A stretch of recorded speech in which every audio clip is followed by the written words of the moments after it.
everyone, welcome to I Plus Training Solutions.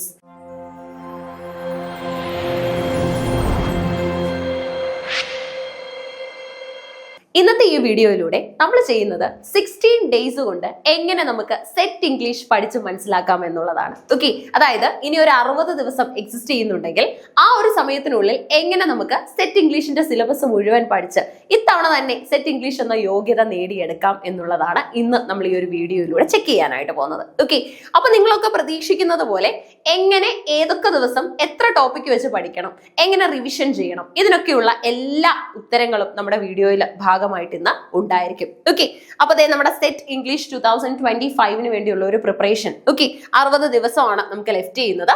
അപ്പൊ നമുക്ക് എത്ര യൂണിറ്റുകൾ ഉണ്ട്? 6 യൂണിറ്റുകൾ ഉണ്ട് അല്ലെ. ഈ യൂണിറ്റുകളിലെല്ലാം തന്നെ മൊഡ്യൂൾസ് കംപ്രൈസ് ചെയ്ത് വെച്ചിട്ടുണ്ട്. ഓക്കെ, അപ്പൊ എത്ര മൊഡ്യൂൾ വെച്ചിട്ട് ഒരു ദിവസം പഠിച്ചാൽ ഇനിയുള്ള ദിവസം കൊണ്ട് നമുക്ക് സെറ്റ് നേടിയെടുക്കാം എന്നുള്ളത് നമുക്കൊന്ന് ചെക്ക് ചെയ്ത് നോക്കാൻ പറ്റും. അപ്പൊ എന്താ ഇവിടെ ചെയ്യേണ്ടതെന്ന് വെച്ച് കഴിഞ്ഞാൽ, നിങ്ങളൊക്കെ പ്ലാൻ ചെയ്ത് വെച്ചിട്ടുള്ളത് പോലെ എളുപ്പമുള്ള ടോപ്പിക്ക് വരുമ്പോൾ എണ്ണം കൂട്ടുക, അതുപോലെ തന്നെ ഡിഫിക്കൽട്ട് ആയിട്ടുള്ള ടോപ്പിക്ക് വരികയാണെങ്കിൽ അതിന്റെ എണ്ണം ഒന്ന് കുറച്ചിട്ട് നമ്മൾ എന്ത് ചെയ്യാം, 2 ടോപ്പിക്ക് ഒരു ദിവസം പഠിക്കുന്ന രീതിയിലൊക്കെ അതിനെ ഒന്ന് അറേഞ്ച് ചെയ്ത് വെച്ച് പഠിക്കാം. ഓക്കെ, അപ്പൊ അതുപോലെ തന്നെ മറ്റൊരു ഇമ്പോർട്ടന്റ് കാര്യം നിങ്ങൾ മനസ്സിലാക്കാനായിട്ടുണ്ട്. അത് എന്താന്ന് വെച്ച് കഴിഞ്ഞാൽ, ഏതൊക്കെയാണ് കൂടുതൽ പ്രാധാന്യമുള്ള ടോപ്പിക്ക്, അതുപോലെ തന്നെ എപ്പോഴും ചോദ്യങ്ങൾ വരുന്ന ഏരിയാസ് ഉണ്ടാവുമല്ലോ, എന്നാൽ ഇടയ്ക്കിടയ്ക്ക് മാത്രം ചോദ്യങ്ങൾ വരുന്ന ഏരിയാസ് ഉണ്ടാവും. അതും കൂടെ നമ്മളൊന്ന് തിരിച്ചറിഞ്ഞു പോകുന്നത് നല്ലതാണ്. അങ്ങനെയാണെങ്കിൽ വളരെ ഈസി ആയിട്ട് നമുക്ക് എന്ത് ചെയ്യാൻ പറ്റും, ഇത്തവണ തന്നെ സെറ്റ് എന്ന യോഗ്യത നേടിയെടുത്ത് HSST ഇംഗ്ലീഷ് ഒക്കെ വിളിക്കാൻ പോകുന്ന ഒരു സാഹചര്യത്തിൽ നമുക്ക് പ്രിപ്പയർഡ് ആയിട്ട് ഇരിക്കാൻ പറ്റും. ഓക്കെ, HSST ഇംഗ്ലീഷ് വിളിക്കുമ്പോൾ നിങ്ങൾക്ക് അപ്ലൈ ചെയ്യണമെങ്കിൽ തന്നെ വേണ്ട യോഗ്യതയാണ് സെറ്റ് യോഗ്യത. സെറ്റ് ഇംഗ്ലീഷ് ഉള്ളവർക്ക് മാത്രമേ അപ്ലൈ ചെയ്യാൻ പോലും സാധിക്കൂ അല്ലെ. അതായത് HSSTയുടെ ഒരു പ്രിലിംസ് പോലെയാണ് നമ്മൾ സെറ്റിനെ കൺസിഡർ ചെയ്യുന്നത്.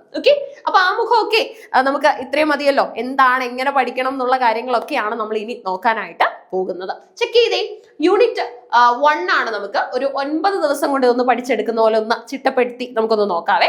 ശ്രദ്ധിച്ചോ, ഡേ 1 നമുക്ക് Chaucer's age, early Renaissance, late Renaissance മൊഡ്യൂളുകൾ സൈഡിൽ ഞാൻ കൊടുത്തിട്ടുണ്ട്. നിങ്ങൾക്ക് നോക്കി പോകാനായിട്ടും പറ്റും. ഓക്കെ, അപ്പൊ ഇതിനകത്ത് നമ്മുടെ ഈസ്റ്റ് മിഡ്ലാൻഡ് ഡയലക്റ്റ് ഒക്കെ ഉണ്ടല്ലോ, ഇതൊക്കെ പോപ്പുലർ ആയിട്ടുള്ള ഒരു സമയമായിരുന്നു ചോസറിന്റെ പീരീഡ്. അപ്പൊ ആ കാര്യങ്ങളൊക്കെ തിരിച്ചറിഞ്ഞ് ഏർലി റെനൈസൻസിലും ലേറ്റ് റെനൈസൻസിലും ഒക്കെ വരുന്ന റൈറ്റേഴ്സ് ആരൊക്കെയാണെന്ന് മനസ്സിലാക്കി പഠിക്കേണ്ടതാണ് നമ്മുടെ ആവശ്യകത. ഓക്കെ, അപ്പൊ ഇത് എളുപ്പമാണ്. റെനൈസൻസ് എവിടുന്ന് തുടങ്ങി, എവിടെ സ്റ്റാർട്ട് ചെയ്തു എന്നൊക്കെ ഒരു ചോദ്യം ചിലപ്പോൾ നിസ്സാരമായിട്ട് വന്നെന്നിരിക്കും. എവിടെയാ സ്റ്റാർട്ട് ചെയ്തത്? ഇറ്റലിയിലാണ് അല്ലെ. റെനൈസൻസിന്റെ തുടക്കം എവിടെയാണ്, ഒറിജിൻ എവിടെയാന്ന് ചോദിച്ചു കഴിഞ്ഞാൽ ഇറ്റലിയിലാണ്. വേൾഡിന്റെ പല പാർട്സിലേക്ക് പിന്നീടാണത് എക്സ്പാൻഡ് ചെയ്തു പോയത്. ഡേ 2 നമുക്ക് ബിഗിനിങ് ഓഫ് ഇംഗ്ലീഷ് പ്രോസ്, നോവലും എസ്സേ ഒക്കെ പഠിച്ചു തുടങ്ങാം. Rise of English drama, revenge tragedy. Okay, നമ്മുടെ സ്പാനിഷ് ട്രാജഡി ഒക്കെ ഉണ്ടല്ലോ, തോമസ് കിഡിന്റെ ഒക്കെ വർക്കുകളൊക്കെ തന്നെ നമുക്ക് മനസ്സിലാക്കി പഠിക്കേണ്ട ഒരു സെഷനാണ് ഡേ 2. ഇനി ഡേ 3 വന്നു കഴിഞ്ഞാൽ അപ്പൊ ഡേ 2 വരെ എന്ത് ചെയ്യണം എന്നുള്ളതാണ് നമ്മൾ ഇവിടെ നോക്കുന്നത്. നിങ്ങൾക്ക് കൂട്ടത്തിൽ എഴുതിയും പോവാം. ഓക്കെ, എഴുതി പോയി കഴിഞ്ഞാൽ അതും നിങ്ങൾക്ക് ഈസിയാണ്. അല്ലെങ്കിൽ നിങ്ങൾക്ക് സ്ക്രീൻഷോട്ട് ചെയ്ത് വെക്കാനായിട്ടും സാധിക്കും. ജസ്റ്റ് ഇങ്ങനെ നോട്ട് ചെയ്ത് പോയാൽ മതി. സിലബസ് നമുക്ക് അല്ലാതെ തന്നെ അവൈലബിൾ ആയിരിക്കും. അപ്പൊ അതുകൊണ്ട് ഏതൊക്കെ മൊഡ്യൂളാണ് ഏതൊക്കെ ദിവസമാണോ എന്നുള്ളതൊന്ന് നോക്കിയാൽ മതി. ഡേ 3 വന്നു കഴിഞ്ഞാൽ നമ്മുടെ എലിസബത്തിയൻ തിയേറ്റർ അല്ലെ. എലിസബത്തിയൻ തിയേറ്റർ പഠിക്കാതെ പോകരുത് കേട്ടോ. എന്തായാലും നമുക്ക് അവിടുന്ന് ചോദ്യങ്ങൾ ഉണ്ടാവും. എലിസബത്തിന്റെ പീരീഡ് തന്നെ അറിയപ്പെടുന്നത് നെസ്റ്റ് ഓഫ് സിംഗിങ് ബേർഡ്സ് എന്നാണ്. നമ്മുടെ ഷേക്സ്പിയറിനെ പോലെയുള്ള ജീനിയസുകളൊക്കെയുള്ള കാലമായിരുന്നു. അടുത്ത നമ്മുടെ ഷേക്സ്പിയറിനെ കുറിച്ച് പഠിക്കാനുണ്ട്. 154 സോണറ്റുകളും എത്ര സോണറ്റ് നമ്പേഴ്സ് ഉണ്ടെന്നൊക്കെ അറിയണം. അതായത് സെറ്റിന്റെ ഒരു ഗുണം എന്താന്ന് ചോദിച്ചു കഴിഞ്ഞാൽ, നമുക്ക് എന്ത് പഠിക്കണം, എവിടെ നിന്നായിരിക്കും ചോദ്യം വരുന്നതെന്ന് സിലബസിൽ പറഞ്ഞിട്ടുണ്ട്. നെറ്റിന്റെ അവസ്ഥ അതല്ല. നമ്മളെ നെറ്റിൽ കണ്ടെത്തി പഠിക്കേണ്ട സാഹചര്യമാണ്. ഒരു യൂണിറ്റിൽ നിന്ന് എന്തൊക്കെ ചോദിക്കാം ഇല്ലേ, സിലബസിൽ അവർ യൂണിറ്റിന്റെ പേര് മാത്രമാണ് തന്നിട്ടുള്ളത്. അതിൽ നിന്ന് എന്തൊക്കെ ചോദിക്കാം എന്നുള്ളത് നമ്മൾ കണ്ടെത്തി പഠിക്കണം. പക്ഷെ ഇവിടെ അങ്ങനെയുള്ള ബുദ്ധിമുട്ടില്ല. ആ ഒരു കറക്റ്റ് ടോപ്പിക്ക് പഠിച്ചങ്ങ് പോയാൽ മതി. ഡേ 4 ലാംഗ്വേജ് പഠിക്കാം, ലിംഗ്വിസ്റ്റിക്സ് ആണ്. അതേപോലെ തന്നെ നമ്മുടെ മൊഡ്യൂൾ 10 വരുന്ന മെറ്റാഫിസിക്കൽ പോയിട്രി ഉണ്ടല്ലോ, ജോൺ ഡൺ അടക്കമുള്ള റൈറ്റേഴ്സിന്റെ അവരുടെ കോൺസെപ്റ്റും കൂടെ നോക്കിയിട്ട് വേണം പോകാനായിട്ട്. ഓക്കെ, അല്ലെങ്കിൽ ആ ഒരു ദിവസം നിങ്ങൾ വൈൻഡ് അപ്പ് ചെയ്യാനായിട്ട്. ഇനി പഠിക്കേണ്ട സമയം നിങ്ങൾക്ക് തീരുമാനിക്കാം. രാവിലെ പഠിക്കാൻ താല്പര്യമുള്ളവർക്ക് രാവിലെ പഠിക്കാം. വൈകുന്നേരം ഇരിക്കുന്ന കുട്ടികളുണ്ടെങ്കിൽ ആ ഒരു സമയം നിങ്ങൾക്ക് യൂസ് ചെയ്യാം, നൈറ്റ് ഉപയോഗിക്കാം. അതല്ല, ഈ സമയങ്ങളിൽ എല്ലാം കുറച്ച് സമയം വെച്ച് വേണമെങ്കിൽ നിങ്ങൾക്ക് പഠിക്കാം. ബസ്സിൽ ട്രാവൽ ചെയ്യുന്നതിന്റെ ഇടയിൽ ഒരുപക്ഷെ ഇപ്പം നിങ്ങൾക്ക് ക്വസ്റ്റ്യൻ ഒക്കെ ചെയ്യണമെങ്കിൽ നമ്മുടെ ഇൻഹൗസ് സ്റ്റുഡൻസ് ആണെങ്കിൽ നിങ്ങൾക്ക് ക്വസ്റ്റ്യൻസ് ഇല്ലേ ക്വിസ് ആയിട്ട് അവൈലബിൾ ആണ്. അപ്പൊ അതൊക്കെ എടുത്ത് ഫോണിൽ നമുക്കൊന്ന് ചെയ്ത് നോക്കാനായിട്ടൊക്കെ സാധിക്കും. ഓക്കെ, അപ്പൊ ഇനി ഡേ 5 പ്യൂരിറ്റൻ ഇംഗ്ലണ്ട് ഇല്ലെ, വളരെ സ്ട്രിക്റ്റ് ആയിട്ടുള്ള റെസ്ട്രിക്ഷൻസ് ഇംഗ്ലണ്ടിൽ ഉണ്ടായിരുന്ന കാലമാണ്. അതിനെക്കുറിച്ച് പഠിക്കുക. അതുപോലെ തന്നെ മിൽട്ടൺ എന്ന റൈറ്ററിനെ കുറിച്ച് നമ്മൾ നോക്കണം. ഇനി നമുക്ക് ഡേ 6 to 7 ഉപയോഗിച്ചുകൊണ്ട് നമുക്ക് എന്ത് ചെയ്യാൻ പറ്റും, ഈ 2 ദിവസങ്ങൾ ഉപയോഗിച്ചുകൊണ്ട് നമുക്ക് restoration neo classical age, heroic drama, popular prose writing, ഇത്രയും പഠിക്കണം. 2 ദിവസം ഉണ്ട്. കാരണം എന്താണെന്ന് മനസ്സിലായി കാണുമല്ലോ. ഒരു ദിവസം കൊണ്ട് തീരുന്ന കാര്യമല്ല, കുറച്ച് അധികം ഉണ്ട്. ഓക്കെ, അപ്പൊ ഇനി ഒരു ദിവസം നിങ്ങൾക്ക് കുറച്ച് അധിക സമയം കിട്ടുവാണെങ്കിൽ ഹീറോയിക് ഡ്രാമ വരെ തന്നെ 6ാമത്തെ ദിവസം തീർക്കാം. 7ാമത്തെ ദിവസം നിങ്ങൾക്ക് ഒരെണ്ണം മാത്രം പഠിച്ചാൽ മതി. ഏത്? Popular prose writing. ഇനി 8ഉം 9ഉം ദിവസം ഉപയോഗിച്ചുകൊണ്ട് Dryden and Pope, doctor Johnson, rise of the novel, transition poetry. Okay, changes വന്ന പോയിട്രിയുടെ ഒരു കാലമാണ് ട്രാൻസിഷൻ പോയിട്രി എന്ന് പറയുന്നത്. ആ കാര്യങ്ങളും കൂടെ മനസ്സിലാക്കാനായിട്ട് ശ്രമിക്കണം. അപ്പൊ 9 ദിവസം അല്ലെ, 9 ദിവസം കൊണ്ട് നമ്മൾ ഒരു യൂണിറ്റ് തീർത്തു. 9 ദിവസം കൊണ്ട് ഒരു യൂണിറ്റ്. ഇനി ഞാൻ പറയാൻ പോകുന്ന ഒരു കാര്യം ശ്രദ്ധിച്ച് കേൾക്കണം. എന്താന്ന് വെച്ച് കഴിഞ്ഞാൽ നമ്മൾ ടോപ്പിക്ക് പഠിച്ചു. ഓക്കെ, ടോപ്പിക്കിൽ നമ്മൾ ഓക്കെ ആയി. നിങ്ങൾ റിവിഷൻ ചെയ്തോ? ഇല്ല. ഓക്കെ, അപ്പൊ ഇതിന്റെ കൂടെ തന്നെ, അതായത് ഈ 2 ദിവസം കിട്ടിയിട്ടുണ്ടല്ലോ, ഈ 2 ദിവസത്തിന്റെ ഓരോ മണിക്കൂറെങ്കിലും നിങ്ങൾ എങ്ങനെയും കണ്ടെത്തിയെടുത്തിട്ട് റിവിഷൻ ചെയ്യണം. ഓക്കെ, അതായത് ഈ പഠിച്ച കാര്യങ്ങളൊക്കെ നിങ്ങൾക്ക് അറിയാവോ, ഈ പഠിച്ച കാര്യങ്ങളൊക്കെ നിങ്ങളുടെ മനസ്സിലുണ്ടോ, എന്തെങ്കിലും മറന്നു പോയിട്ടുണ്ടോ എന്നൊക്കെയുള്ള കാര്യങ്ങൾ ചെക്ക് ചെയ്യണം കേട്ടോ. അതായത് 6 to 7 ഉണ്ടല്ലോ, അതുപോലെ തന്നെ 8 to 9, ഇതിന്റെ ഈ 2 ദിവസത്തിന്റെ ഓരോ മണിക്കൂർ നമ്മൾ എന്ത് ചെയ്യാൻ പോവാണ്? റിവിഷൻ ചെയ്യാൻ പോവാണേ. ഓരോ മണിക്കൂർ നിങ്ങൾ സെലക്ട് ചെയ്യണം, ഓരോ മണിക്കൂർ എടുത്തിട്ട് റിവിഷൻ ചെയ്യണം. ഓക്കെ, 1 മണിക്കൂർ മതി. അങ്ങനെയാണെങ്കിൽ തന്നെ നമുക്ക് റിവിഷൻ ഇവിടുന്ന് 2 മണിക്കൂർ കിട്ടിയല്ലോ, ധാരാളമാണ്. പിന്നെ അവസാനം നമുക്ക് വീണ്ടും ടോപ്പിക് എല്ലാം തീർന്നതിന് ശേഷം റിവിഷൻ ചെയ്യാനുള്ള ഓപ്ഷനും ഉണ്ട്. ഓക്കെ, അപ്പൊ ഇത്രയും ഓക്കെയാണ്. പിന്നെ അടുത്തതായിട്ട് നമുക്ക് വരുന്ന യൂണിറ്റ് 2 ആണ്. യൂണിറ്റ് 2 10 മുതൽ 17 ദിവസം വരെ ഉണ്ടല്ലോ, ആ സമയം ഉപയോഗിച്ച് നമുക്ക് പഠിക്കാം. അപ്പൊ നോക്കിക്കേ, ഡേ 10 ആയി അല്ലെ, ബിഗിനിങ് ഓഫ് റൊമാൻറ്റിസിസം, നമ്മുടെ ലിറിക്കൽ ബാലഡ്സ് അല്ലെ, 1798 ലിറിക്കൽ ബാലഡ്സിന്റെ പബ്ലിക്കേഷൻ അറിഞ്ഞിരിക്കണം. ST കോളറിഡ്ജും വേൾഡ്സ്വർത്തും സ്ഥിര ചോദ്യമാണ്, അവരെ കുറിച്ച് മനസ്സിലാക്കണം. ഓക്കെ, ചാൾസ് ലാംബിന്റെ പെണ്ണേയും ചോദിക്കാം, ഏലിയ എന്നാണ്. ഓക്കെ, ഇനി അതുപോലെ തന്നെ പ്രിഫൈസ് ടു ലിറിക്കൽ ബാലഡ്സ്, ഇത് തയ്യാറാക്കിയത് ആരാണെന്നൊരു ചോദ്യം അങ്ങ് വരും. ST കോളറിഡ്ജും വേൾഡ്സ്വർത്തും, കോളറിഡ്ജ് ആൻഡ് വേൾഡ്സ്വർത്തും, നൺ ഓഫ് ദ എബോവ് എല്ലാം ഉണ്ടായിരിക്കും. നിങ്ങൾ ഏത് ആൻസർ കൊടുക്കും? വേൾഡ്സ്വർത്ത്. ഓക്കെ, അതായത് പ്രിഫൈസ് തയ്യാറാക്കിയത് വേൾഡ്സ്വർത്ത് മാത്രമാണ് കേട്ടോ. 1800-ലാണ് ആദ്യത്തെ പ്രിഫേസ് വരുന്നത്. ലിറിക്കൽ ബാലഡ്സ് എന്ന് പറയുന്ന ഒരു കവിതാ സമാഹാരമാണ്. അതിനുള്ളിലാണ് കോളറിഡ്ജിന്റെയും വേൾഡ്സ്വർത്തിന്റെയും കവിതകൾ ഉള്ളത്. ഇതിന്റെ പ്രിഫേസ് തയ്യാറാക്കിയത് ആരാന്ന് ചോദിച്ചു കഴിഞ്ഞാൽ വേൾഡ്സ്വർത്ത് ആണ്. ഓക്കെ, ആൻസർ കിട്ടിയല്ലോ. അപ്പൊ ഇനി നമുക്ക് അടുത്ത ദിവസം okay, day 11 early romanticism, later romantics, early romantics, later romantics, നമ്മുടെ gothic novel. Okay, Mary Shelley ഒക്കെ തയ്യാറാക്കിയിട്ടുള്ള ഗോത്തിക് നോവലുകളൊക്കെ ഉണ്ട്. അതൊക്കെ ഒന്ന് പഠിച്ച് മനസ്സിലാക്കിയിട്ട് വേണം അന്നത്തെ ദിവസം നിങ്ങൾ അവസാനിപ്പിക്കാനായിട്ട്. 12ാം ദിവസം, ഓരോ ദിവസവും കൃത്യമായിട്ട് പഠിച്ചിട്ടുണ്ടെങ്കിൽ ഒരു ടെൻഷനും വേണ്ട. അടുത്ത ദിവസം നമുക്ക് നെക്സ്റ്റ് ഡേയിലെ ടോപ്പിക്കുമായിട്ട് മുന്നേറാൻ പറ്റും. ഏതെങ്കിലും ഒരു ദിവസം നിങ്ങൾക്ക് പഠിക്കാനായിട്ട് സാധിച്ചില്ല എങ്കിൽ പിറ്റേ ദിവസം തന്നെ നമ്മുടെ പഴയ ടോപ്പിക്കും കൂടെ തീർത്തിട്ട് വേണം അടുത്ത ദിവസത്തേക്ക് പോകാനായിട്ട് കേട്ടോ. ഡേ 12 ഹിസ്റ്റോറിക്കൽ നോവല്, പ്രോസ്, പെട്ടെന്ന് തീരും. ഒരുപാട് സമയമൊന്നും വേണ്ട. ഇത് മൊത്തത്തിൽ പഠിക്കാൻ എനിക്ക് തോന്നുന്നു ഒരു 2.5 മണിക്കൂർ മതി. ഇതൊക്കെ ഈ ഓരോ ദിവസവും പഠിക്കുന്ന ഒരു 2.5 മണിക്കൂർ എങ്കിലും പഠിക്കാനുള്ള കാര്യം ഞാൻ തരുന്നുള്ളൂ. വെറും 2.5 മണിക്കൂർ. അത് നിങ്ങൾക്ക് രാവിലെയോ വൈകിട്ടോ എപ്പോഴാന്ന് വെച്ചാൽ നിങ്ങൾക്ക് അത് യൂസ് ചെയ്യാനായിട്ട് സാധിക്കും. അതിനുള്ളിൽ തന്നെ തീരും. 2 മണിക്കൂറിന് തീരും ഈ ഹിസ്റ്റോറിക്കൽ നോവലും പ്രോസും ഒന്നും. അതിന്റെ അപ്പുറത്ത് ഇവിടെ വരുന്നില്ല കോൺസെപ്റ്റ് തന്നെ. ഓക്കെ, അതുകൊണ്ട് വളരെ കോൺഫിഡന്റ് ആയിട്ടിരിക്കാം. ഇനിയും പഠിക്കാൻ പറ്റുമോ, ഇനി പഠിച്ചാൽ തീരുമോ എന്നൊക്കെയുള്ള ചോദ്യങ്ങൾ അല്ലെങ്കിൽ ക്വസ്റ്റ്യൻ മാർക്സ് ഒക്കെ നിങ്ങൾക്ക് മാറ്റാം. ഇനി പഠിച്ചാലും തീരും. ഇനിയുള്ള സമയം മതി. ഓക്കെ, അപ്പൊ ഡേ 13 ഏർലി ഫെമിനിസ്റ്റ് റൈറ്റിംഗ്സ്, അത് നമ്മുടെ മേരി വൂൾസ്റ്റോൺക്രാഫ്റ്റ് ഷെല്ലിയുടെ vindications of the rights of women മുതലുള്ളത് നമുക്ക് അവിടെ വേണം. അതുപോലെ തന്നെ beginning of the Victorian age, Victorian poetry, ഇത്ര നോക്കിയിട്ട് പോകണം. ക്യൂൻ വിക്ടോറിയയുടെ പീരീഡ് ആണ്. അത് sun never sets in the British empire എന്നുള്ള ആ ഒരു സ്ലോഗൻ ഒക്കെ ആയിട്ട് മുന്നോട്ട് പോയത്. ആ ഒരു കാലഘട്ടം മനസ്സിലാക്കണം. ഡേ 14 നമുക്ക് പ്രീ റാഫ്തലൈറ്റ്സിനെ പഠിച്ചു പോകാം. നമ്മുടെ എന്താണ് ഫേമസ് ആയിട്ടുള്ള ഡാൻഡെ ഗബ്രിയൽ റോസേറ്റി, ക്രിസ്റ്റീന റോസേറ്റി, ഇവരൊക്കെ കംപ്രൈസ്ഡ് ആയിട്ടുള്ള പെയിന്റർ കം റൈറ്റേഴ്സ് ആണ് അതിൽ ഉൾപ്പെടുന്നത്. ഇനി നമുക്ക് ഈസ്തെറ്റിസിസം പഠിക്കാനായിട്ട് നമ്മുടെ ആ ഒരു ദിവസം തന്നെ യൂസ് ചെയ്യാം. 14ാമത്തെ ദിവസം 2 മൊഡ്യൂൾ പഠിക്കാം. ഇനി 15ാമത്തെ ദിവസം 3 മൊഡ്യൂൾ പഠിക്കണം കേട്ടോ. വിക്ടോറിയൻ പ്രോസ്, വിക്ടോറിയൻ ബയോഗ്രഫി, വിക്ടോറിയൻ നോവൽ, പെട്ടെന്ന് തീരും. ഒരു 3 മണിക്കൂർ, അതിനത്രയും സമയം മതി. ഓക്കെ, 2.5 മണിക്കൂറിൽ തീരും. എല്ലാം 2.5 മണിക്കൂറിന് ചാർട്ട് ചെയ്ത് തന്നെയാണ് തന്നിട്ടുള്ളത് കേട്ടോ. പിന്നെ ചിലപ്പോൾ നമുക്ക് നോവലൊക്കെ ഒന്നുകൂടെയൊക്കെ ഒന്ന് നോക്കി പോകണമെങ്കിൽ മാക്സിമം പോയ ഒരു 3 മണിക്കൂർ ധാരാളമാണ്. ഇനിയുള്ള ദിവസം ഇത്രയും പഠിച്ചാൽ മതി, സെറ്റ് കിട്ടും.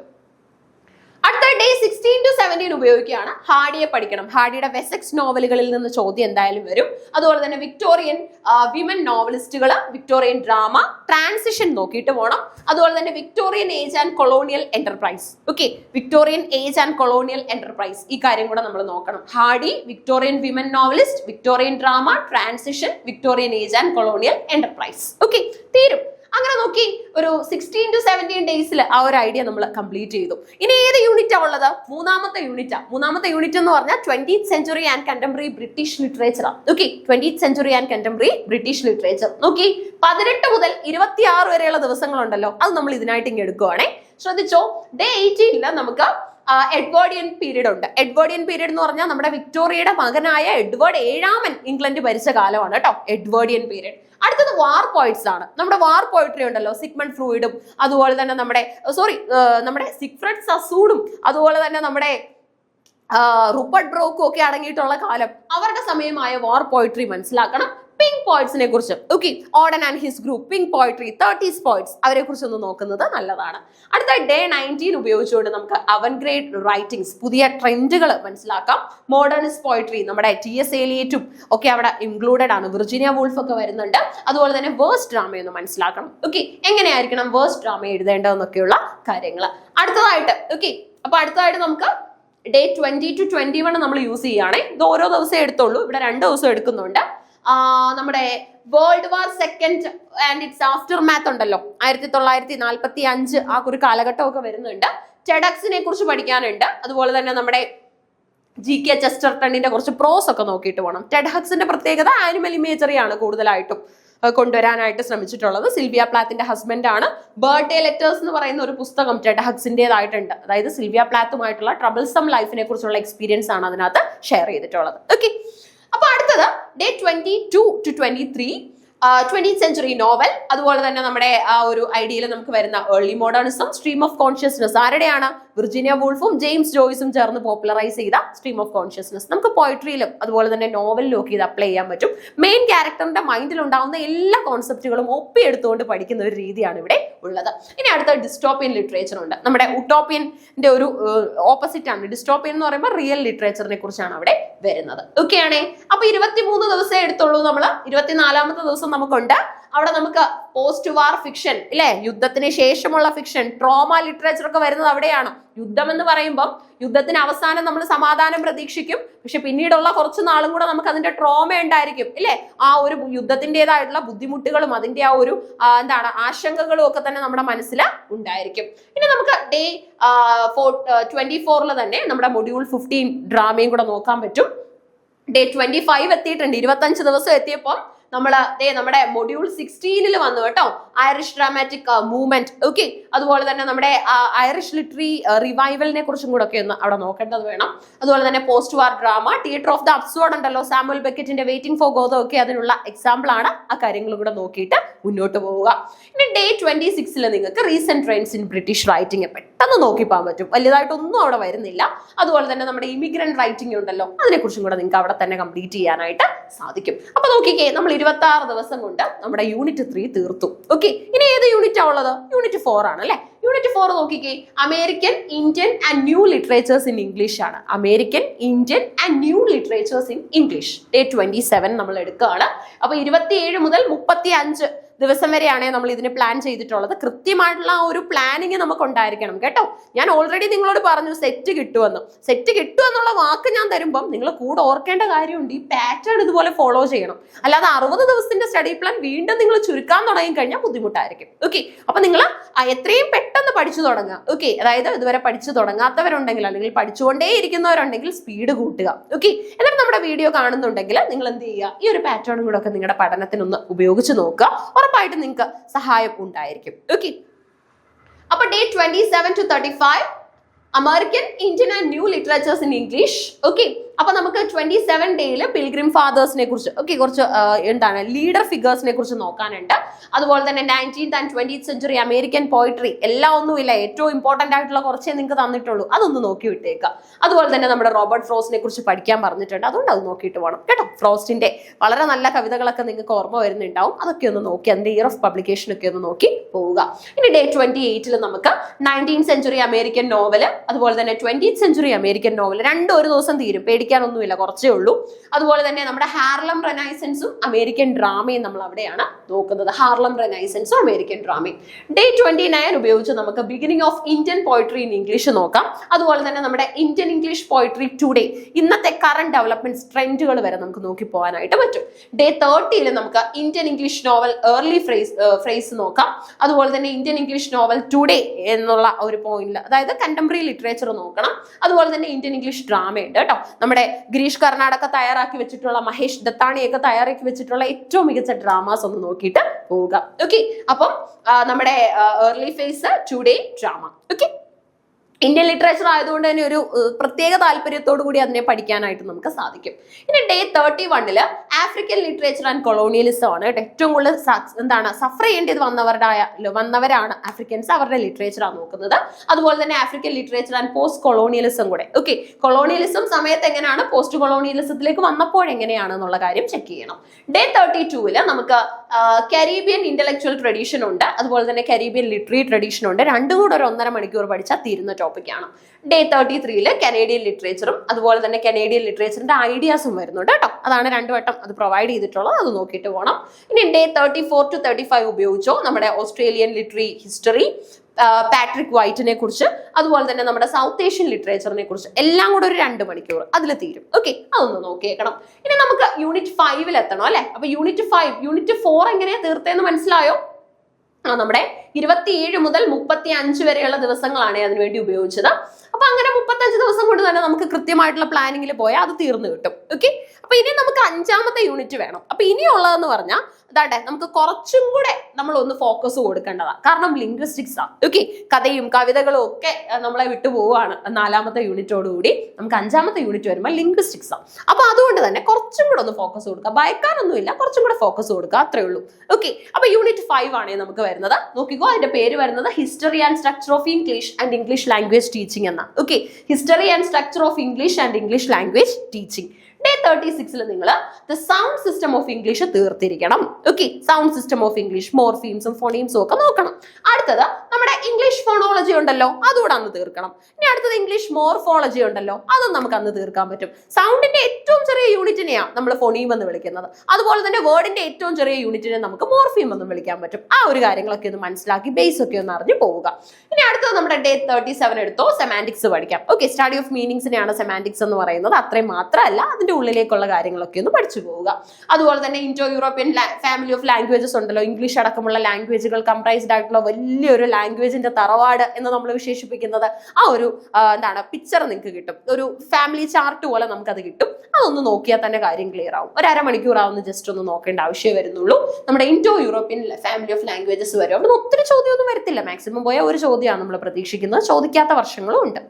ഓക്കെ, ഇനി 38 മുതൽ 39 വരെയുള്ള ദിവസം നമ്മുടെ old English, middle English okay നോക്കി പോണം കേട്ടോ. ഇനി അടുത്തതായിട്ട് നമ്മുടെ ഡേ 14 നമുക്ക് English at the Renaissance, English overseas, English in the post colonial world, അത്രയും കാര്യങ്ങൾ നമുക്ക് അവിടെ തീർന്നോളും. പിന്നെ നമുക്ക് 41 to 42 ഉപയോഗിച്ചിട്ട് approaches to language learning, language history of English language in India. Okay, different commissions ഒക്കെ തന്നെ നമ്മുടെ ഇംഗ്ലീഷ് ലാംഗ്വേജ് ഇന്ത്യയിൽ വരാനായിട്ട് കാരണമായിട്ടുണ്ട്. മെക്കോളി മിനിറ്റ്സിലൂടെയാണ് ശരിക്കും പറഞ്ഞാൽ ഡൗൺ ഫിൽട്രേഷൻ തിയറി, അതായത് മുകളിലുള്ള ആൾക്കാരെ ഇംഗ്ലീഷ് പഠിപ്പിച്ചു കഴിഞ്ഞാൽ താഴേക്കിടയിലേക്കും അവരത് ടീച്ച് ചെയ്തോളും. അങ്ങനെ ഇംഗ്ലീഷ് പറയുന്ന ഒരു ജനതയെ നമുക്ക് ഇന്ത്യയിൽ ഉണ്ടാക്കിയെടുക്കാം എന്ന ചിന്തയാണ് ശരിക്കും പറഞ്ഞാൽ ഈ ഒരു മെക്കോളി മിനിറ്റ്സിന്റെ പിന്നിലുള്ളത്. ഇംഗ്ലീഷ് എഡ്യൂക്കേഷൻ ഇന്ത്യയിൽ വരാനുള്ള നാഴികക്കല്ല്, മൈൽ സ്റ്റോൺ എന്നാണ് അതിനെ നമ്മൾ കൺസിഡർ ചെയ്യുന്നത്. ഓക്കെ, പിന്നെ നമുക്ക് അടുത്തതായിട്ട് നമ്മുടെ ഡേ 43 to 44 യൂട്ടിലൈസ് ചെയ്യണം. English as A second language ESL, അതുപോലെ തന്നെ English as A foreign language എന്നാണ് നമ്മൾ EFL എന്ന് പറയും കേട്ടോ. അപ്പൊ മെത്തേഡ്സ് ഓഫ് ലാംഗ്വേജ് ടീച്ചിങ്, നമ്മുടെ പല മെത്തേഡുകൾ ഉണ്ടല്ലോ, ഗ്രാമർ ട്രാൻസ്ലേഷൻ മെത്തേഡും ഡയറക്റ്റ് മെത്തേഡും ഓഡിയോ ലിംഗ്വൽ മെത്തേഡും സജസ്റ്റോപീഡിയോയും. ഓക്കെ, സജസ്റ്റോപീഡിയ, അതുപോലെ തന്നെ നമുക്ക് ഒത്തിരി ഉണ്ടല്ലോ നല്ല നല്ല മെത്തേഡുകൾ. സിറ്റുവേഷണൽ മെത്തേഡ് ഉണ്ട്, ഹോൾ ലാംഗ്വേജ് അപ്രോച്ച് ഉണ്ട്. ഇതൊക്കെ ഒന്ന് പഠിച്ചു പോവുക, അത്രേ ഉള്ളൂ നമുക്ക് അവിടെ വരുന്നത്. പിന്നെ അതുപോലെ തന്നെ നമ്മൾ കമ്മ്യൂണിക്കേറ്റീവ് ലാംഗ്വേജ് ലേണിംഗ്, ടീച്ചിങ് ഒക്കെ ഒന്ന് നോക്കണം. ഓക്കെ, പിന്നെ അടുത്തത് ലേണർ ഫാക്ടേഴ്സ്, കുട്ടികളെ സ്വാധീനിക്കുന്ന കാര്യങ്ങൾ, അല്ലെങ്കിൽ കുട്ടികളെ നമ്മൾ മനസ്സിലാക്കുമ്പോൾ സൈക്കോളജിക്കലി അറിയേണ്ടതായിട്ടുള്ള കുറച്ച് കാര്യങ്ങൾ. ക്ലാസ് റൂം പ്രൊസീജിയേഴ്സ്, നേരത്തെയൊക്കെ ആണെങ്കിൽ സെറ്റിന് തണ്ടി ഈ ഏരിയ നമുക്ക് അങ്ങ് വിട്ടാലും പ്രശ്നമില്ലായിരുന്നു. പക്ഷെ ഇപ്പൊ നമ്മൾ കണ്ടുവരുന്ന ട്രെൻഡ് എന്താന്ന് വെച്ച് കഴിഞ്ഞാൽ പ്രാക്ടിക്കൽ ആപ്ലിക്കേഷൻ ഉള്ള ലോജിക്കലി അധ്യാപകരാകാൻ പോകുന്നവരല്ലേ, അപ്പൊ കുറച്ച് ലോജിക്സ് ഒക്കെ ഉപയോഗിച്ചൊന്ന് ചിന്തിക്കേണ്ട സാഹചര്യമാണ് നമുക്കുള്ളത്. ചിന്തിച്ചുത്തരം ചെയ്യട്ടെ എന്ന് വിചാരിച്ച് തന്നെ ആവാം ലേണർ ഫാക്ടേഴ്സിൽ നിന്നും ക്ലാസ് റൂം പ്രൊസീജിയേഴ്സിൽ നിന്നും ഒക്കെ ഇപ്പൊ ചോദ്യങ്ങൾ വരാറുണ്ട്. അതുകൊണ്ട് നമ്മൾ അവിടെ ആ ഒരു ചോദ്യത്തിനെ നമുക്ക് വിട്ടുകൊടുക്കാൻ പറ്റില്ല. അതുകൊണ്ട് അത് നോക്കിയിട്ട് വേണം പോവാൻ കേട്ടോ. ഓക്കെ, അങ്ങനെ നമ്മൾ 45-ാം ദിവസം എത്തി. നോക്കിക്കോ, ടീച്ചിങ് മെറ്റീരിയൽ എയ്ഡ്സ്, ഇപ്പം ചാർട്ടും ചോക്കും ബോർഡും ഒക്കെ മാറി. നമ്മളിപ്പോ ICT അല്ലെ പുതിയ ട്രെൻഡുകളിലേക്ക് വന്നു, അത് തിരിച്ചറിയണം. AI ക്ലാസ് റൂമുകൾ പോലും നമ്മൾ പ്രതീക്ഷിക്കുന്നുണ്ട് അല്ലെ. അതുപോലെ തന്നെ ടെസ്റ്റ് ആൻഡ് ഇവാലുവേഷൻ, കീവേഡ്സ്, കുറച്ച് ഏറ്റവും പ്രധാനപ്പെട്ട വാക്കുകൾ ലിംഗ്വിസ്റ്റിക്സും ടീച്ചിങ്ങും ഒക്കെ ആയിട്ട് ബന്ധപ്പെട്ടുണ്ട്. അതോടെ ഒന്ന് നോക്കിയിട്ട് പോയാൽ നമുക്ക് അത് അവിടെ തീരും. ഇനി അടുത്തത് നമ്മുടെ 6ാമത്തെ യൂണിറ്റ് ആണ് അല്ലെ. 46 മുതൽ 53 ദിവസം വരെ നമുക്ക് അതിന് ഉപയോഗിക്കാം. ഓക്കെ, 46th ഡേ മുതൽ 53rd ഡേ വരെ നമുക്ക് അതിനു വേണ്ടി യൂട്ടിലൈസ് ചെയ്യാം. ലിറ്റററി തിയറി ആൻഡ് ക്രിറ്റിസിസം ആണ്. കുറച്ച് സൂക്ഷിച്ചു വേണം അതിനെ സമീപിക്കാനായിട്ട് അല്ലെ. തൊട്ടാൽ പൊള്ളും എന്ന് പറയുന്ന പോലെയാണ്. അതുകൊണ്ട് കുറച്ച് സൂക്ഷിക്കണം. നല്ല കൃത്യമായിട്ട് അന്നൊന്ന് പഠിച്ചിട്ട് പോകണം. എടുക്കുന്ന ടോപ്പിക് അന്ന് തീർത്തിട്ടേ ഉറങ്ങാവൂ എന്നുള്ള പ്ലെഡ്ജിൽ എടുക്കേണ്ട ഒരു യൂണിറ്റ് ആണ് കേട്ടോ. എളുപ്പമാണ്, പ്രശ്നമൊന്നുമില്ല, ചോദ്യങ്ങൾ നല്ല പോലെ വരും. ഓക്കെ, അപ്പൊ നോക്കിക്കേ, അരിസ്റ്റോട്ടിൽ, റൊമാന്റിസിസം, നമ്മുടെ മാത്യു അർണോൾഡ്, വില്യം എംസൺ. ഓക്കെ, അതായത് ടൈം, പ്ലേസ് ആൻഡ് ആക്ഷൻ എന്നൊക്കെയുള്ള ഐഡിയയും ട്രാജഡിയെ കുറിച്ചുള്ള ഡെഫിനിഷനും ഒക്കെ അരിസ്റ്റോട്ടിൽ പറയുന്നുണ്ട്. അതൊക്കെ നമ്മൾ അറിയണം. നമ്മുടെ റൊമാന്റിസിസവും അർണോൾഡും വില്യം എംസണും ഒക്കെ ഉണ്ട്. മാത്യു അർണോൾഡിന്റെ ടച്ച് സ്റ്റോൺ എന്ന് പറയുന്ന മെത്തേഡ് ഒക്കെ ഉണ്ട്. പഴയകാല റൈറ്റേഴ്സിന്റെ പുസ്തകങ്ങളെ വിലയിരുത്തിക്കൊണ്ട് വേണം പുതിയ കാല റൈറ്റേഴ്സിന്റെ ബുക്കുകളെ കൂടെ അസസ് ചെയ്യാൻ. അതിന് കുറെ ക്രിട്ടിക്സ് പറഞ്ഞു, ഇറ്റ്സ് നോട്ട് ഫെയർ അല്ലെ. അതായത് കാലം മാറുന്ന അനുസരിച്ച് എന്തായാലും റൈറ്റേഴ്സ് ട്രെൻഡിൽ മാറ്റം കൊണ്ടുവരും. അതുകൊണ്ട് നമുക്ക് അത് അക്സെപ്റ്റ് ചെയ്യാൻ പറ്റുന്നില്ല എന്ന് പറയുന്നുണ്ട്. സ്റ്റിൽ അങ്ങനെ ഒരു മെത്തേഡ് ഉണ്ട്, ടച്ച് സ്റ്റോൺ മെത്തേഡ്. ഓക്കെ, ഇനി 47-ാം ദിവസം നമുക്ക് ലിബറൽ ഹ്യൂമനിസവും മാർക്സിസ്റ്റ് ക്രിറ്റിസിസവും, നമ്മുടെ സഷൂർ ഉണ്ടല്ലോ, ഫെർഡിനാൻഡ് സഷൂർ, അദ്ദേഹത്തിനെ കുറിച്ചൊക്കെ പഠിക്കാനും ലിംഗ്വിസ്റ്റിക്സ് മനസ്സിലാക്കാനും ഉപയോഗിക്കാം. 48-ാം ദിവസം നമ്മുടെ ഫ്രൂയിഡിന്റെ സൈക്കോ അനാലിസിസിന് വിട്ടുകൊടുക്കുക. മോഡേണിസവും പോസ്റ്റ് സ്ട്രക്ചറലിസവും പഠിച്ചിട്ട് വേണം ആ ദിവസം നമ്മൾ വൈൻഡപ്പ് ചെയ്യാനായിട്ട്. ഇനി 49 to 50 2 ദിവസം ഉണ്ട് കേട്ടോ. ഏറെ ടോപ്പിക് ഉള്ളതുകൊണ്ട് feminism, gender and sexuality, post colonialism, cultural materialism and new historicism. നമ്മുടെ ബെറ്റി ഫ്രീഡനും അതുപോലെ തന്നെ നമ്മുടെ കോൺസെപ്റ്റുകളൊക്കെ ഉണ്ടല്ലോ. നമ്മുടെ എലാൻ ഷെവാൾട്ടറിന്റെ ലിറ്ററേച്ചർ ഓഫ് ദെയർ ഓൺ, ഈ പുസ്തകങ്ങളൊക്കെ വരുന്ന ഏരിയ ആണ്. അതുപോലെ തന്നെ നമ്മുടെ ഗേ ലെസ്ബിയൻ തിയറീസ് ഒക്കെ തന്നെ ജെൻഡർ സെക്ഷുവാലിറ്റിയിൽ വരുന്നുണ്ട്. അതുപോലെ തന്നെ ഫെമിനിസത്തിന്റെ ഒരു മൈനർ ബ്രാഞ്ച് ആയിട്ട് വരുന്ന cure theory, QUEER, cure theory, അതിനെ കുറിച്ചൊക്കെ നമ്മൾ നോക്കേണ്ടത് ഇവിടെയാണ്. ഓക്കെ, അപ്പൊ 51-ാം ദിവസം നമുക്ക് ദളിത് ഈസ്തറ്റിക്സ് പഠിക്കാൻ എടുക്കാം. കുറച്ചേ ഉള്ളൂ കേട്ടോ, എന്നാലും ഒരു 2 hours നമുക്ക് പഠിക്കാനുള്ള കോൺസെപ്റ്റ് ഉണ്ട്, ഇൻക്ലൂഡിങ് ക്വസ്റ്റ്യൻസ് ചെയ്യുകയാണെങ്കിൽ. ഡേ 52 നമുക്ക് തിയറീസ് ഓഫ് ട്രാൻസ്ലേഷനും അതുപോലെ തന്നെ കൾച്ചറൽ സ്റ്റഡീസും ഗ്രീൻ സ്റ്റഡീസും ഒക്കെ പഠിക്കാൻ എടുക്കാം. കുട്ടികൾ പൊതുവേ വിട്ടുകളയുന്ന ഏരിയയായി ഗ്രീൻ സ്റ്റഡീസ്. പ്രത്യേകിച്ച് പാടൊന്നുമില്ല. നമ്മുടെ എൻവയോൺമെന്റും നേച്ചറും അതുപോലെ തന്നെ നമ്മുടെ ലിറ്ററേച്ചറും തമ്മിലുള്ള കുറച്ച് ബന്ധവും റിലേഷൻസും ഒക്കെ നോക്കാനുള്ളൂ. നോക്കിക്കഴിഞ്ഞാൽ കുറച്ച് ബുക്കേ ഉള്ളൂ. ഓക്കെ, 4-5 ബുക്കുകളുടെ പേരും കൂടെ പഠിച്ചു കഴിഞ്ഞാൽ അത് കോൺഫിഡന്റ് ഏരിയ ആണ്, എപ്പോഴും ചോദ്യം വരും കേട്ടോ. ഓക്കെ, അതുപോലെ തന്നെ 53-ാം ദിവസം ഇന്ത്യൻ ഈസ്തറ്റിക്സും അലംകാരയും കൃത്യമായിട്ട് പഠിക്കണം കേട്ടോ. അലംകാര കോൺസെപ്റ്റ് ഒക്കെ കൃത്യമായിട്ട് പഠിക്കണം. 54-ാം ദിവസം നിങ്ങൾ റിവൈസ് ചെയ്യാനായിട്ട് എടുത്തു. 1-2 യൂണിറ്റ് നമുക്ക് 54-ാം ദിവസം കൊണ്ട് റിവൈസ് ചെയ്യാം. നമ്മൾ അത്രയും ദിവസം എടുത്ത് പഠിച്ച കാര്യമാണ്. ഇന്നത്തെ ഒറ്റ ദിവസം കൊണ്ട് നമ്മൾ റിവൈസ് ചെയ്യുന്നു. കാരണം അന്ന് കൃത്യമായിട്ട് പഠിച്ചു കഴിഞ്ഞാൽ ഈ ക്വസ്റ്റൻ ഒന്നും ചെയ്യുമ്പോൾ നമുക്ക് ബുദ്ധിമുട്ടില്ല. റിവൈസ് ചെയ്ത് ടോപ്പിക് ഒക്കെ ഒന്നുകൂടെ നോക്കി എഴുതി പോകുന്നതാണ് നല്ലത്. ഓക്കെ, കാര്യങ്ങളൊന്ന് എഴുതുക, അത് നല്ലൊരു മെത്തേഡാണ്. ഡേ 55 നിങ്ങൾക്ക് വീണ്ടും യൂണിറ്റ് 3 and 4 റിവൈസ് ചെയ്യാം. 56-ാം ദിവസം നിങ്ങൾക്ക് യൂണിറ്റ് 5 and 6 റിവൈസ് ചെയ്യാൻ ഉപയോഗിക്കാം. 57 to 59 ദിവസം പ്രാക്ടീസ് PYQ. നമ്മുടെ iPlusന്റെ പ്ലാറ്റ്ഫോം വിസിറ്റ് ചെയ്ത് കഴിഞ്ഞാൽ 100 കണക്കിന് PYQ ക്വസ്റ്റ്യൻസ് നമുക്ക് അവിടെ ഉണ്ട്. ഓക്കെ, ആ ഒരു ചോദ്യങ്ങളൊക്കെ വേണമെങ്കിൽ നമുക്ക് എടുത്ത് ഡിസ്കസ് ചെയ്ത് നോക്കാൻ പറ്റും. അല്ലെങ്കിൽ നിങ്ങൾക്ക് സ്വന്തമായിട്ട് കണ്ടെത്തുന്ന ചോദ്യങ്ങൾ ഉപയോഗിക്കാം. 60-ാം ദിവസം റിക്കളക്ട് ചെയ്യാൻ ഉപയോഗിക്കണം. ഓക്കെ, നിങ്ങൾ പുതിയതൊന്നും പഠിക്കേണ്ട, പഠിച്ച കാര്യങ്ങളൊന്ന് റിക്കളക്ട് ചെയ്ത് കോൺഫിഡന്റ് ആയിട്ട്. ഓക്കെ, അതായത് കൂടുതൽ പഠിക്കുമ്പോൾ നമുക്കൊരു സംശയം പതിയെ ഉണ്ടായി തുടങ്ങും. ഇത്രയും മതിയോ നിങ്ങൾ പഠിക്കുന്ന കാര്യങ്ങൾ സഫീഷ്യന്റ്, അതിൽ നിങ്ങൾക്ക് ഒരു കോൺഫിഡൻസ് ഉണ്ടായിരിക്കണം. ഓക്കെ, റിക്കളക്ട് ചെയ്യാനായിട്ട് 60-ാം ദിവസം നിങ്ങൾക്ക് ഉപയോഗിക്കാം. ഓക്കെ, അപ്പൊ ഈ ഒരു 60 ദിവസം സ്റ്റഡി പ്ലാൻ നിങ്ങൾ യൂസ് ചെയ്യും, അല്ലെങ്കിൽ വേണ്ട രീതിയിൽ നിങ്ങൾ അത് വിനിയോഗിക്കും എന്ന് വിശ്വസിക്കുന്നു. നമ്മുടെ iPlusലും ഇപ്പൊ നിങ്ങൾക്ക് സെറ്റ് ഇംഗ്ലീഷിന്റെ കോച്ചിങ് അവൈലബിൾ ആണ്. ഓക്കെ, 100 കണക്കിന് ചോദ്യങ്ങളും അതുപോലെ തന്നെ ഇതിന്റെ എല്ലാം തന്നെ സ്ട്രക്ചേർഡ് ആയിട്ടുള്ള വീഡിയോ ലെസൺസും നോട്ടുകളും നിങ്ങൾക്ക് അവിടെ ഉണ്ട്. സോ അതും യൂട്ടിലൈസ് ചെയ്യാനായിട്ട് സാധിക്കും. അതോടൊപ്പം തന്നെ നിങ്ങളും വളരെ ഡിറ്റർമൈൻഡ് ആയിട്ട് സ്വന്തമായി കണ്ടെത്തുന്ന ചോദ്യങ്ങളൊക്കെ തന്നെ ഉപയോഗിക്കാം. ഓക്കെ, അപ്പൊ ഇതാണ് നമ്മുടെ സെറ്റ് ഇംഗ്ലീഷിന്റെ 60 days study plan. Okay, so all the very best for your exams. Thank U.